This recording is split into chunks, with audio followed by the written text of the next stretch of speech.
I wanted to tell everybody why the heck we're here and what the heck I think I'm doing, because people ask me that all the time these days. So I started this company, Ceres Chill, 3 years ago, all by myself, launched in the middle of a pandemic, listened to lots of people tell me what a lunatic I was, how I was jeopardizing the financial well-being of my family. I had family members like definitely question my sanity and beg me to stop. I gave myself shingles, which is fun. I don't know if anybody's experienced that, but yeah. So anyway, that when she was pregnant. Oh God, yeah. So anyway, we made it through COVID and we got this far, and I did it by bootstrapping. And it's really, as I've told you a million times, it's because my customers are so amazing that I've made it. And the reason why I keep going, and I swear I'm not going to cry on this call, but yeah, during COVID in particular, like hearing from all of the frontline workers that had to go back to work, doctors and nurses, postal workers, I mean, people working, you know, checkout lines in grocery stores, and then exclusive pumping moms who were at home just trying to keep their families safe when none of us knew what was happening. So yeah, anyway, that's what kept me going, and that's what keeps me going every day. So I was driving out to Spokane, Washington. This gets us to why we're here today. Driving out to Spokane, Washington, where I'm from. I grew up on a farm, super rural, and I decided I wanted to open our warehouse in Spokane. It's a great community. It's much more affordable than Seattle, and there's a lot of great people out there. So I'm driving out to Spokane. It's like a 5-hour drive, and I'm thinking about this company and where I want it to go and how hard it is to stay ahead of demand, and how there's products that are in my head and with our engineers that we can't develop because we don't have the funds. I mean, we can always just get to the next shipment, but with supply chain, it's been really hard. And so, and I mean, lots of people who are on right now know that we're always out of stock, which is, people keep telling me what a great problem that is to have. But when you have a mom that is taking a work trip or trying to get through a million sleepless nights, it breaks my heart to not be able to deliver for them. So I was sick of it. It's what keeps me up at night personally. And so I'm thinking, okay, there's been people who've offered to buy the company, but I don't necessarily trust them to do all the right things. There's some companies that would like to buy the company to shelf the product because they make more money by selling disposable plastic bottles and bags. So I don't want that for the world or for the women that I'm trying to help, the families I'm trying to help. So long story short, I thought, who do I want to be a part of this company? And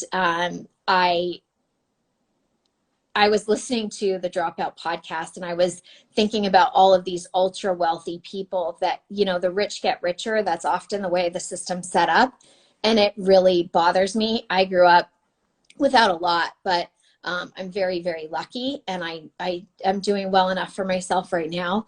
But I just think it's a bunch of crap that you have to know the right people, and you have to be a quote accredited investor to get in on something that might be really life-changing for your financial future. So anyway, that's what my thinking was. And then I started listening to a bunch of business podcasts, and I heard the founder of WeFunder speak.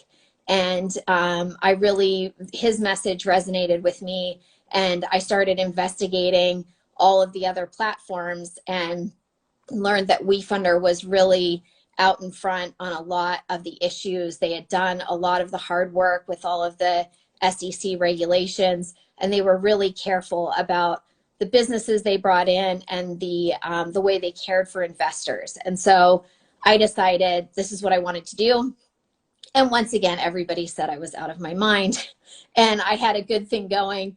And why would I screw it up when lots of venture capital and very wealthy people were interested in backing the company? So that was a very long speech, and my TED Talk for today is done. But I reached out to you. We got connected. You are an amazing dad and human. You really believe in the mission of equality and leveling the playing field for women and minorities. And there's just not enough of that in the world. So I'm very grateful for your help. And I know that you're the expert. I know Ceres Chill, and I know what it is to be a pumping, working mom, but I would not claim to be a financial expert by any stretch. So I'd like to turn it over to you because there were a lot of great questions presented. The women that are part of this community are absolutely freaking brilliant, and they know how to speak their mind and stick up for themselves. And so they are very thoughtful about this process, which I appreciate. So there's like a few basic questions that maybe, Jeff, you can get out of the way right away, because I know that people have limited time. They can come back to this, but and I know that you're going to give us a bit of background on the platform itself, but a couple of quick things. People wanted to know what's the minimum to invest, how they invest, which is a bigger question, how they get their money out, that sort of thing. So maybe you can say a bit about that. And I'll drink some awesome. That was gorgeous. I always love listening to you talk, Lisa. I'll show everybody, I'm a very serious guy sitting in this very serious boardroom here. So I wanted everybody to take me very seriously today during this phone call. I live here in Virginia with my wife and two little girls. I've got a 1-year-old and a 3-year-old. My wife she used to be a school teacher, but now she's a stay-at-home mom with our littlest one, and is a part-time small business bookkeeper with her own little bookkeeping firm, Balanced Bookkeeping. I've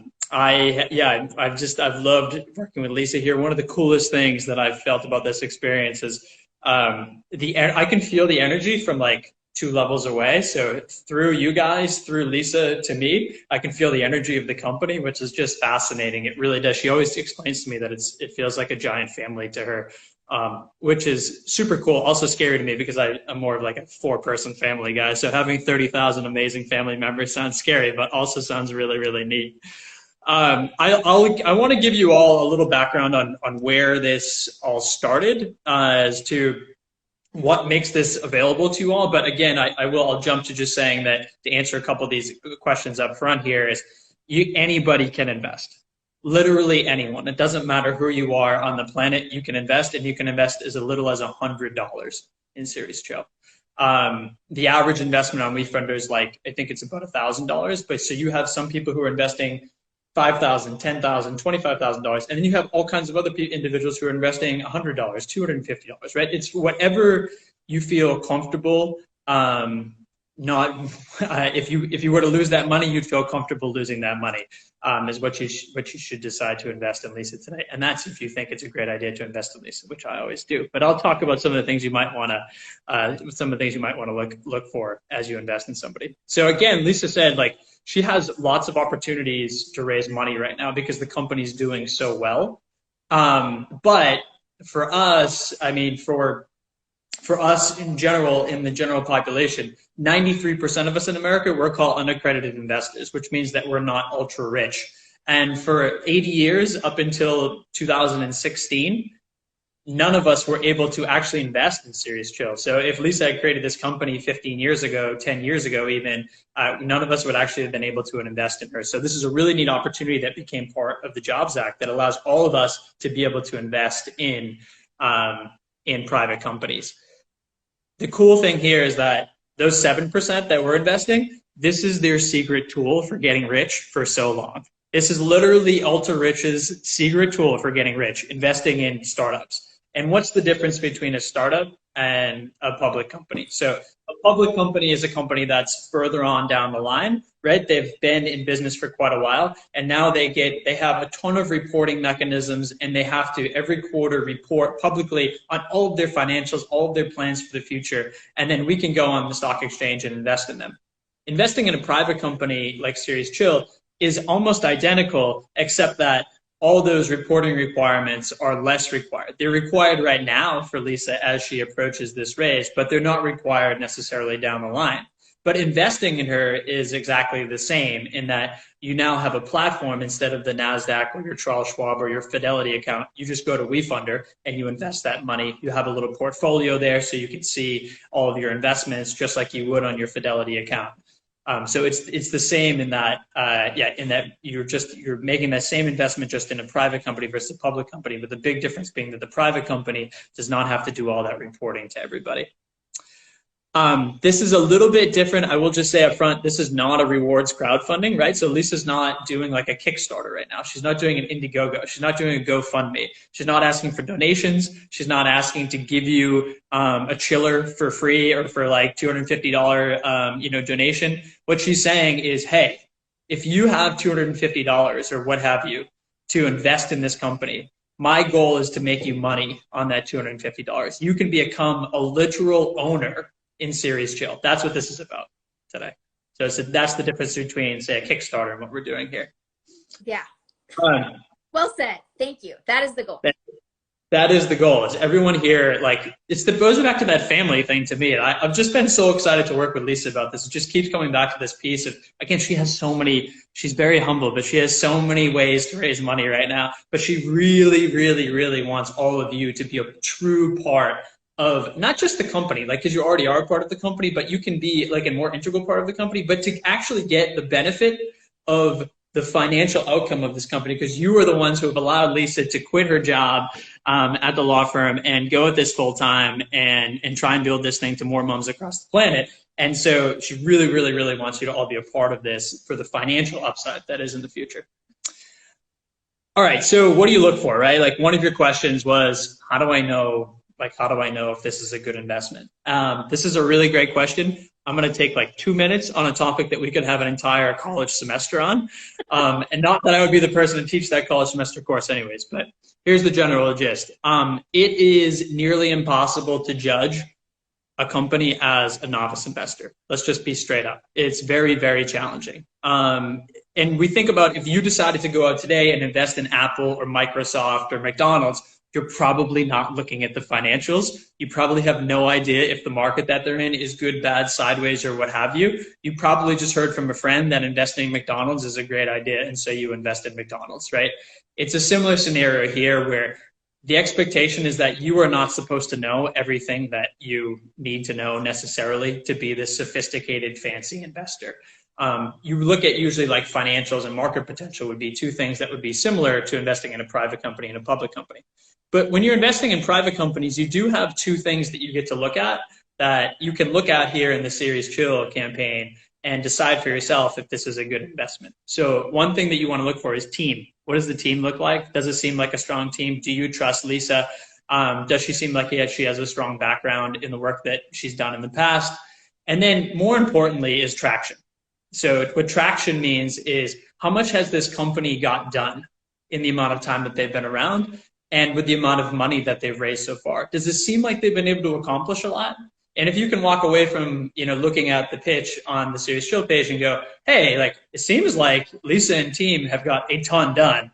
That's a good assumption that they're probably going to continue to get a ton done. And getting a ton done means that the value of the company is going to keep going up. And so two things you can look for is team and traction. And those things you don't have to be a business professional for. Anybody can sort of judge those things from their own outside view. Real quick, Jeff, I'll interject. I just want to say this. Yeah. So women are underrepresented as investors, which I've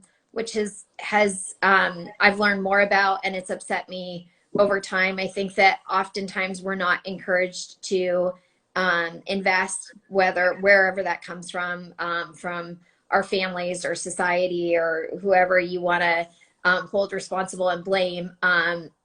But women are actually better investors than men. I don't know if you've seen this research, but there's been a ton of research done into who performs better as investors, and it's women. And it's often women, they think, because women spend so much time carefully analyzing what they're going to put their money into.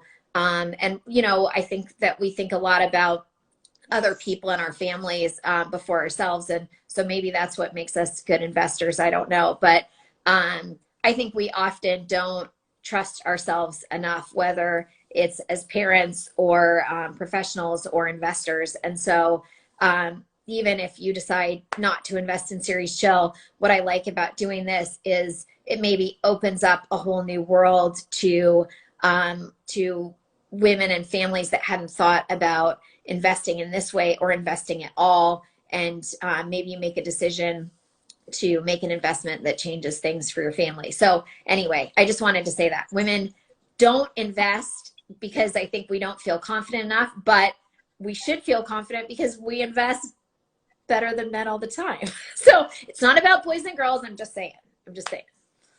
Listen, Lisa, I am way outnumbered on this phone call, so I'm not even going to pretend to go down this path right now.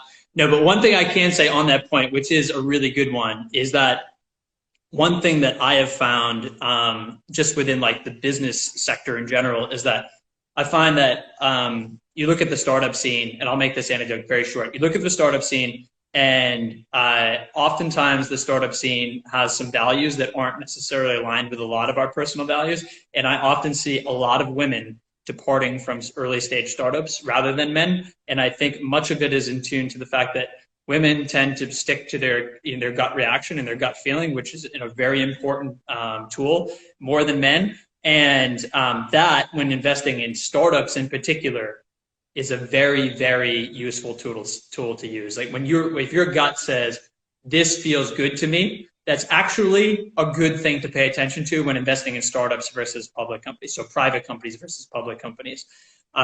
Because again, the data here is much smaller than if you're a public company, right? You can dig into the numbers and you can come up with formulas and better ideas. With private companies earlier stage, having that gut feeling is if you think this is a good idea, is usually a really good indicator that it's time to move forward. So real quick, Jeff, we've heard from a couple of people that are watching live, which is so great. So one mom who is so special to me, the Mobility Project, she's just an amazing person. She said she learned that information from her financial advisor. So it's really great to hear, women who've taken charge of their finances. And I mean, it is good information to have, like that we don't invest, but we should be more confident about our investments. Another mom had to join late due to being with her baby, which I understand. And she wanted to know how often as investors would they get information or financial updates, and how could they expect to receive them? So I want to be I'm just going to say as forthcoming with everyone as possible. We've produced all of our financials since the beginning of the company.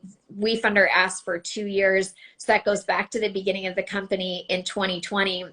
And so we produced all of, our profits and losses and everything we've spent, every dime that's gone out and every dime that's gone in. And so an independent accounting firm is reviewing all of that now, and then that will be made available to any investor before their investment is finalized, right, Jeff? That's correct. Yep. Okay. And then how often does the reporting happen? Say that one more time. How often would additional reporting happen? I mean, I know I can choose to send out information as often as I like, but correct. Yeah, you are, and Lisa is mostly in charge here as to how often and what kind of information is shared with any of the investors. But there is one required reporting requirement, which is 1 year after now. So we'll say next fall. Lisa and the Ceres Chill team will have to produce the same financial documents that you get to look at today for the team, for all the investors next year. Okay, and just to let everyone know, so we've produced everything to this independent accounting firm. They're doing a really thorough job, which I appreciate. And so as they're working through that process, you have an opportunity to make a reservation to invest on WeFunder, and we'll provide the link. But I want everyone to know that I want you to be absolutely sure about the decision you make. So you can make a reservation right now. However, WeFunder will come back to you and ask, and I really like the way this works, if you are certain that you want to invest, that you want to move forward with that investment, once the financials have been fully reviewed and you have a chance to look at them, and we file all of our Schedule C paperwork with the SEC. Is that right, Jeff? That is correct. Yes. Okay. So if you make a reservation today, and we you know, I would like to accept as much money as possible and have as many people involved as we can, but there is only a certain amount of space under the law that we can accept, and I think that's really healthy and great. I want to make sure that I can do the best for all of you, and so I appreciate the guardrails that the government puts on some things. I'm totally fine with that, but you can make a reservation to invest today, but then WeFunder will reach out to you to finalize that investment. And if you don't respond, or you respond no, then you haven't invested anything. You don't have a piece of Ceres Chill, and you haven't given any money up. So I just want everybody to know that if you do want to invest, you make the reservation, and then you make sure you respond to WeFunder. If you make a reservation and you decide, no, I really need that money, or no, Lisa scares me like she scared so many people, then you can just not respond, or respond, no, it's not for me, and you're out. I totally guess, true. right? And what do you have? It was 16 days from today.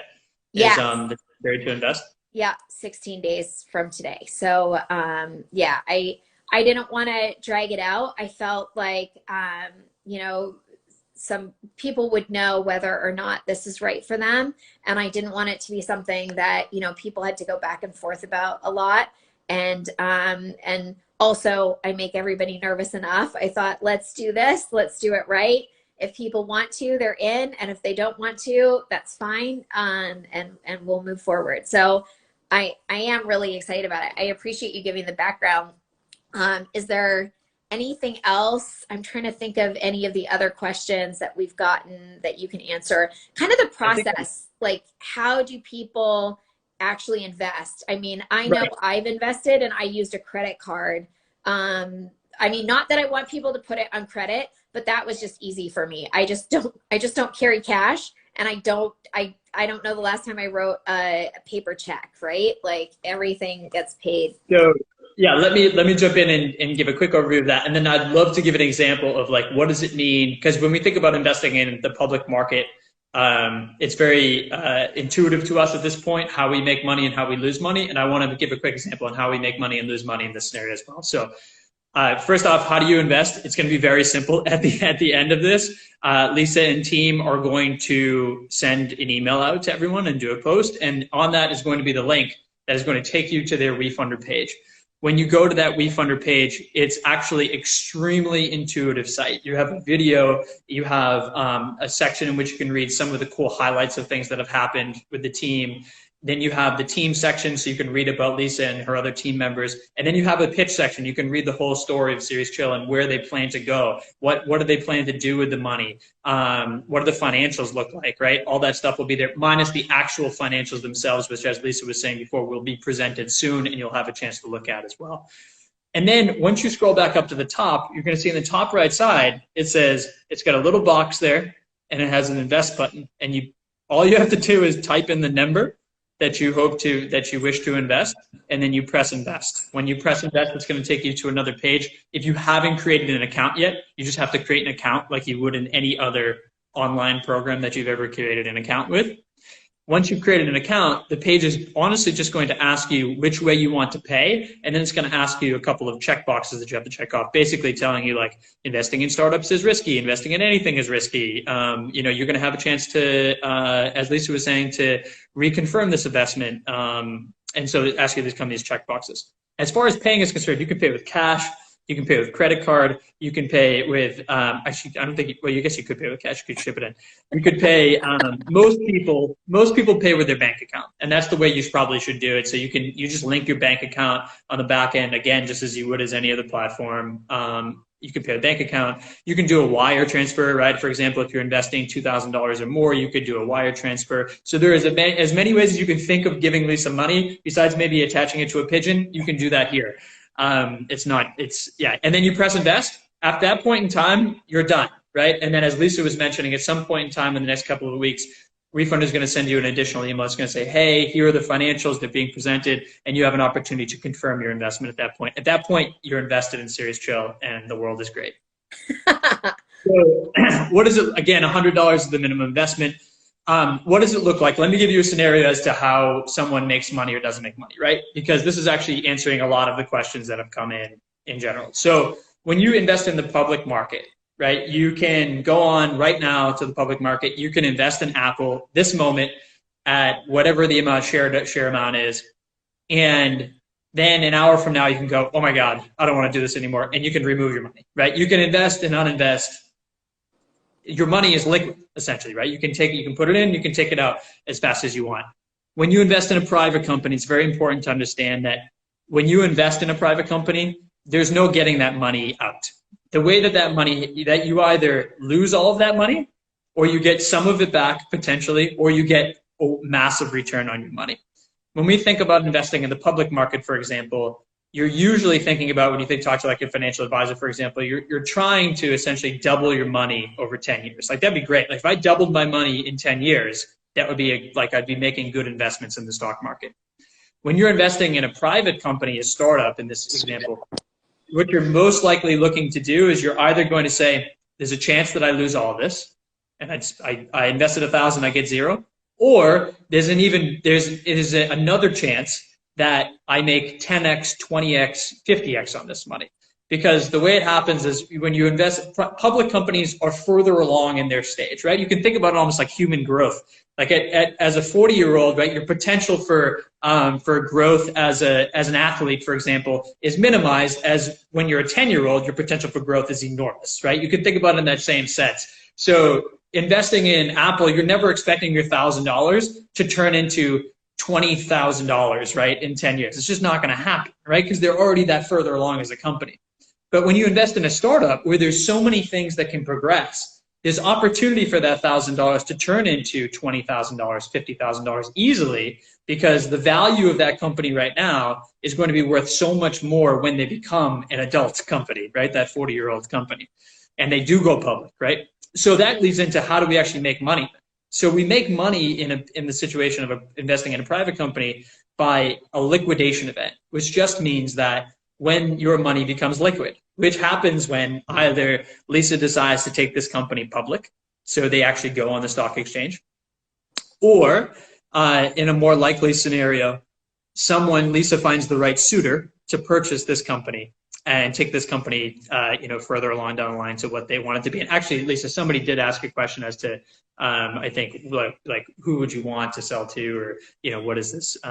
What would your exit plan look like? And I don't know if you want to touch on that now. It is also on the WeFunder page, but that is how that would happen. You either sell to somebody, Lisa sells to somebody, in which case, whatever value that company is, you make a multiple on that, or it goes IPO, and whatever the value is when an IPO is what the value of your or there's another priced round, right, Jeff? Is it possible to make money with another? Well, there is a slight other opportunity where there's another price round. The price round, those individuals, depending on the situation, this doesn't happen very often, but these investors could potentially try to buy out these other investors at that new valuation, but that doesn't happen very often. Yeah, and can you explain what a priced round is? I use these fancy words now that I didn't know before I started doing all of this, but so there were some different options for the way that people could invest, and I chose a priced round because that's giving people, and you can correct me if I'm wrong because I could really be wrong, a piece of the company, like an actual piece of the company. There are other agreements that are also awesome, safe agreements, KISS agreements. They're all kind of standardized from all of the Silicon Valley explosion that happened. But yeah, can you say a little bit about what a priced round is? And Sure. Okay. Yeah, so yes, we've decided with Lisa that we're going to offer price rounds to everybody. And what that means is that anyone who invests in Ceres Chill today is, as Lisa just mentioned, going to own a percentage of Ceres Chill today. Just as if you invested in Apple today, you would own a piece of Apple. Granted, most of us would probably own a very, very, very tiny fraction of Apple with the amount of money we could invest. With Lisa, you could actually own like a little bit larger percentage of the company because it's not worth nearly as much money. So it works in that same sense, though. So when we go out and we invest in Apple, right, we're investing with them at a $10 billion, market cap, right? In this situation, we're investing in Lisa I'm going to use an example because I'm not supposed to necessarily talk about the terms of the raise, outside the platform. So I'm going to use an example of a random company, right? So let's assume like you're investing in Susan's VR company.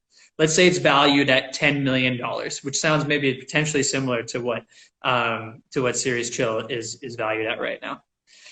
In this case, if Susan's VR company was raising $1 million at a $10 million valuation, then that would mean Susan's VR company is giving away 10% of that company. So if somebody on this phone call decided that they were going to invest $1 million, then they would own 10% of Ceres Chill today. Now, I'm giving a broad strokes application here with all of this, and there are always like little nuances that change this a little bit, but for the most part, you can take this as how this works.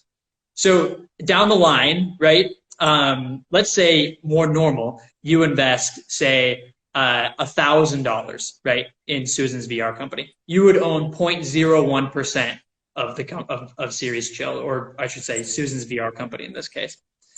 Your ownership stake is way less important than the potential multiple on your return. It doesn't really matter if you own 1% or 0.01%. The point is, are you investing in a company at a proper valuation that you think at some point in time this company is going to be worth way more money? If that's the case, it doesn't really matter how much you own, you're going to make money, right? So I'll give you an example.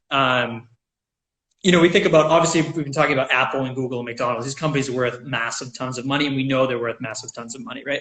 But think about these other companies who we think are probably just like good companies, right, that we interact with on a daily basis. Think about like Chewy, for example. They're worth $16 billion. Think about HubSpot CRM. They're worth $14 billion. Peloton, right? All they do is make bicycles, right? Peloton, $3 billion. They do. What's up? They do more. There's yoga. There's all kinds of stuff. Okay. Yeah. They made $3 billion. They made $3 billion. SurveyMonkey, right? Like $3 billion. Like companies end up being worth very large sums of money, even if they don't have these massive, worldwide applications to them. So anyhow, we think about, go back to Susan VR company, right? She raised $1 million in this round for a $10 million valuation. You invested $1,000. You own 0.01% of the company. Then someday Susan's VR company gets purchased or it does an IPO. Let's say that they just sell for $250 million. That would mean, in simple application, that you would make 25 times your money at that liquidation event. So for example, 250 million divided by 10 million is 25 times. So you would make 25 times your investment today. Whether you invested $100, $1,000, or $10,000, you'd make 25 times that at the liquidation event. And that is how you would make money investing in Ceres Chill. Again, I think it's important to note a couple of things. One, when you invest, you do not have an ability to take that money back at any time. That money is in Ceres Chill for the long haul. The downside of that is you can't get your money if it's not liquid. The upside of that is that you're doing it because you have a potential for a much higher upside on that money.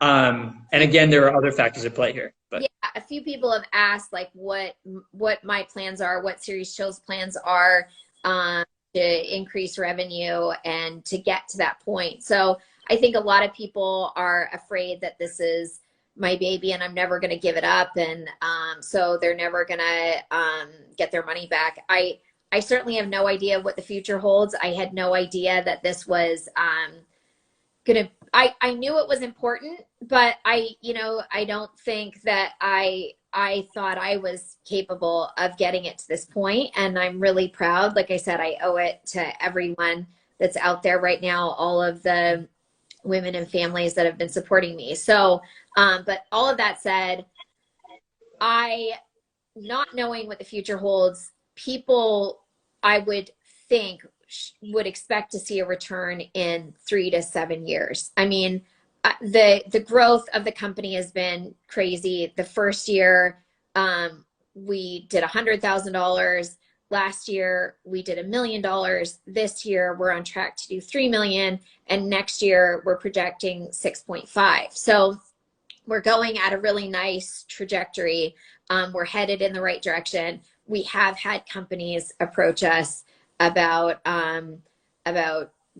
taking the company, however you want to sell it, however they would like to have it, they would like it. And those conversations haven't gone far because I don't think they would be great partners or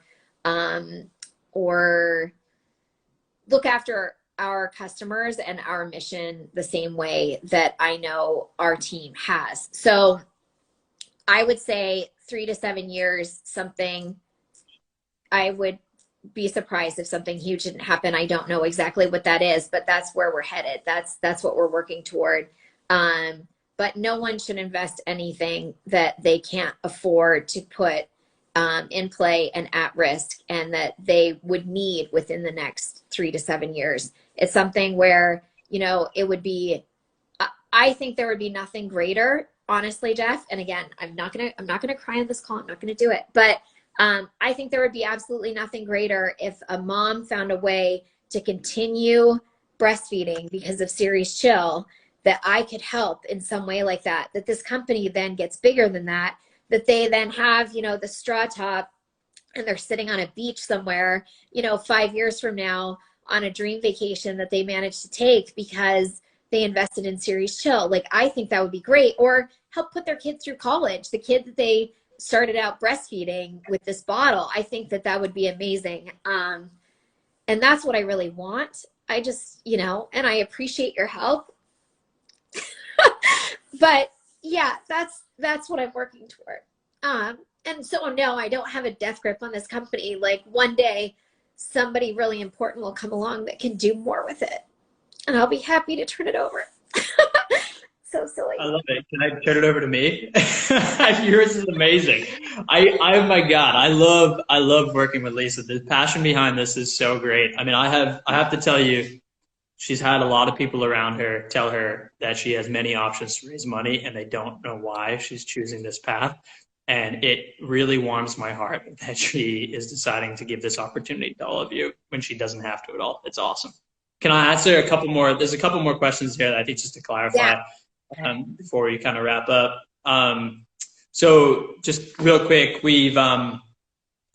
so are there tiers to investing, or is it just a dollar amount? You can invest $107,000. You can invest $347. You can invest whatever dollar amount you want. There are, when you go on the site, Ceres Chill has offered a perk level at $250. You can look at that when you go in, but you can invest whatever amount of money you desire, with $100 being the minimum.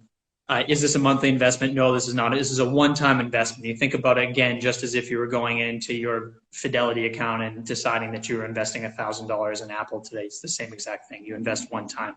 How often is there a return on investment, or how is that paid out? And somebody else, of course, asked about dividends. We're still working out the term sheet a little bit more, but most likely it's probably not going to involve dividends. It'll most likely just involve you again getting paid out at a liquidation event in the future, as I talked about prior.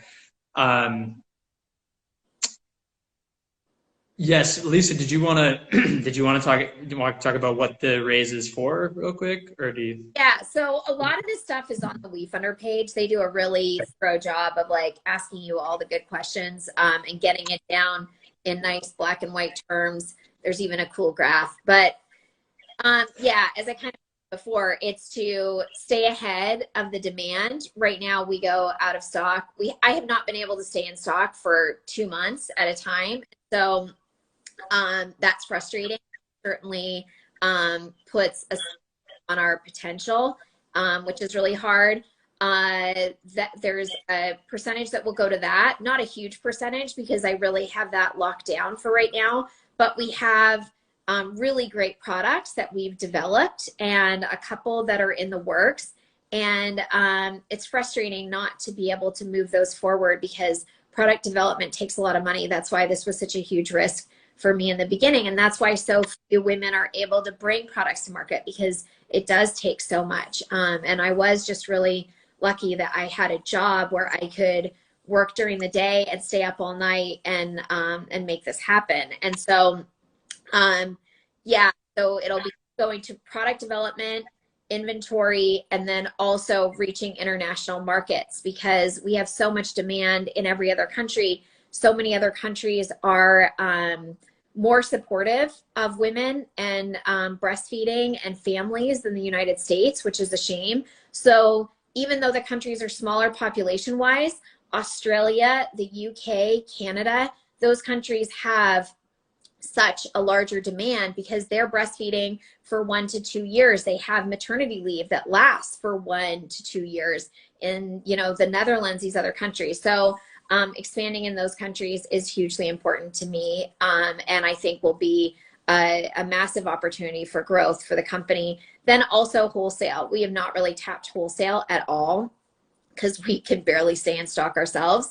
But having these chillers and our nipple guards and Milk Stash in hospitals, in boutiques. I'm a Nordstrom girl. I never really got to shop there a lot, but I grew up in Washington State and I live just across the water from Seattle. So, you know, those types of places obviously would be huge. Birthing centers, lactation consultants and doulas have been so supportive. So having our products in their hands to be able to share with their patients and clients would be, I think, huge for the company. And then to a question about investment, you don't have to be in the United States to invest. You can pretty much invest from any country at all, except, wait for it, Canada has specifically, there's a few provinces in Canada where you can't invest, and one of them is my home province of Alberta.